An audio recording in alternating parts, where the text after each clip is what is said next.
Hello and welcome to my little tutorial on engine startup, takeoff and landing in the Bf109 cliffs of Dover.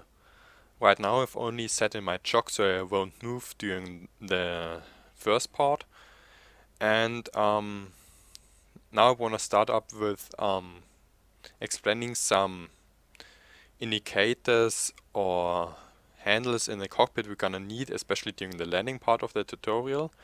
The first thing is the outer handle over here controlling your landing flaps, followed by the most important gauges of the cockpit with the airspeed indicator, your altimeter, manifold pressure indicator and RPM gauge, and last but not least the prop pitch indicator. It's at clock here, with 12 o'clock indicating a full fine prop pitch or the highest RPMs, whereas a 8:30 indication would be a full coarse prop pitch and therefore the lowest RPMs.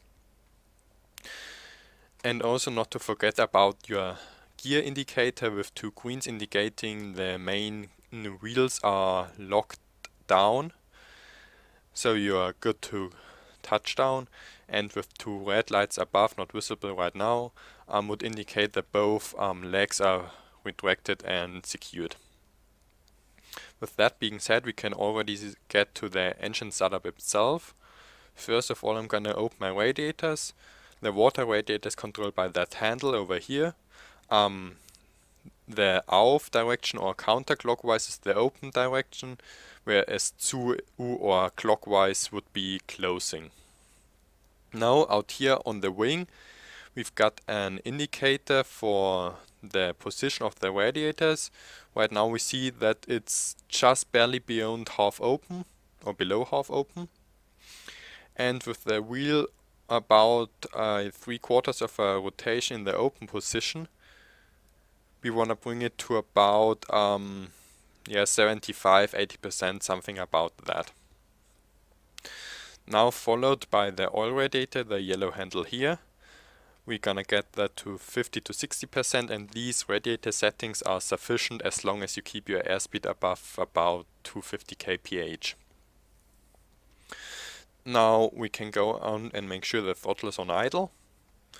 Then we can actually disable the propeller automation for the E4, and notice that the propeller pitch is now spinning to more coarse positions. We can stop that by just altering the RPMs with a short press on the key and then bringing it back in the 12 o'clock position. If you're not flying in E4 but an E1 or E3 variant, you'll notice the same thing happens just after spawning, and you can stop it the same way. But for all aircraft, get it to manual and then in a 12 o'clock position, because also the automation doesn't work properly unless disabled and brought manually back to 12 o'clock and then enabling it back again. Also, if I'm using it, I only set it back to the automation once I'm airborne, so I'm gonna keep it in the manual 12 o'clock position until I've taken off. Next step is opening the fuel cock, over here, that gray handle. And last but not least, for the immersion, we can get our magnetos to the M1+2 setting. Now we can already hit I for ignition, and notice that the magnetos are getting switched off again, only to be automatically brought back on later. Now what you can hear in the background is a starter wheel just gathering power to fire up the engine now. And there we go, the engine's running. Okay, now since we don't have to wait for any temperatures to be reached in the 109, I can go ahead and remove my chocks and start taxi. For that I'll just get my RPMs to about 1000 to 1200. And now I'm starting to move. I can control the aircraft only with rudder inputs. If you like, you can also use a left and right toe brake if you have them assigned in any way. But again, they're not necessarily to control your aircraft on the ground.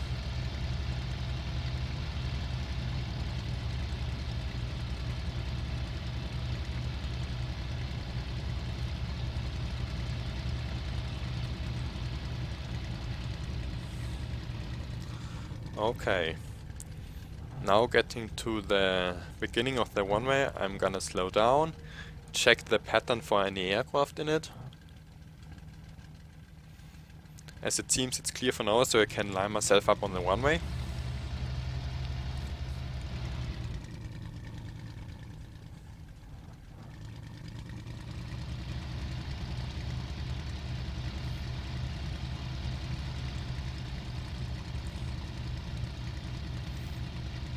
Okay.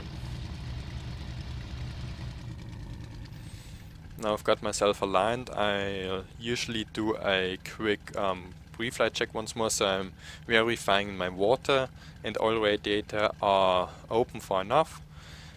And also my propeller pitch is at manual 12 o'clock. And then I can go ahead, push a throttle forward and counter the torque with white rudder. Also, since it has some delay, you can just give it short kicks, further or less, so because it's really hard to just get one position where you can exactly counter the torque. I'm not touching my stick right now. 150 kph, the tail is rising, and just below 200 I can pull back on the stick and lift off. Now I will retract my gear, pressing the button twice to get past the neutral or position. And now we can set the prop pitch as desired. I'll just enable the automation now. Now we are above 250 kph and we can climb out, set the throttle as desired and proceed with our mission as we want. And that's it for the takeoff. Okay, I'm now going to pretend I'm returning from a sortie, preparing for landing. So I'm gonna get my propeller pitch in the manual mode and getting it to 12 o'clock. And then I'm gonna align myself facing in the opposite direction of the landing, parallel to the runway, just next to it at about 500 meters. Also I'm trying to get my left wingtip in that case just over the runway. Okay, slowly getting there. Using my trim to keep my elevator neutral. Okay, that should do the job.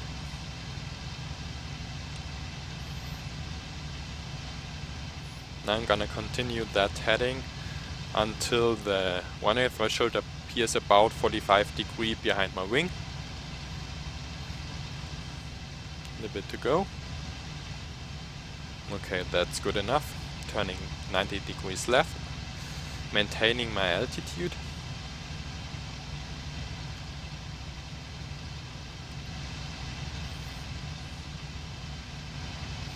So if you still got some space left, you can now level out or just continue the bank and align yourself straight for final. Lowering the gear, bringing the flaps down. Now on final, you're gonna align yourself with the runway. Gonna correct a little bit to the left.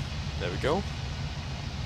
And then keep your airspeed about 200-250 kph. And also your gun sight just over the runway threshold. Now waiting for the 2 green lights, checking your flaps are fully down now, wheel is moving, 2 green lights now. Okay, keeping your airspeed up, only using trim right now.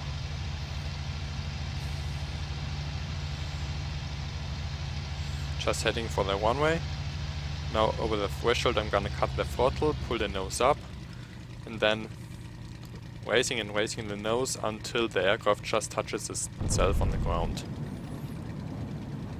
There we go. Then just keep your aircraft straight, heading down the runway until you've stopped. You can use a little bit of brakes.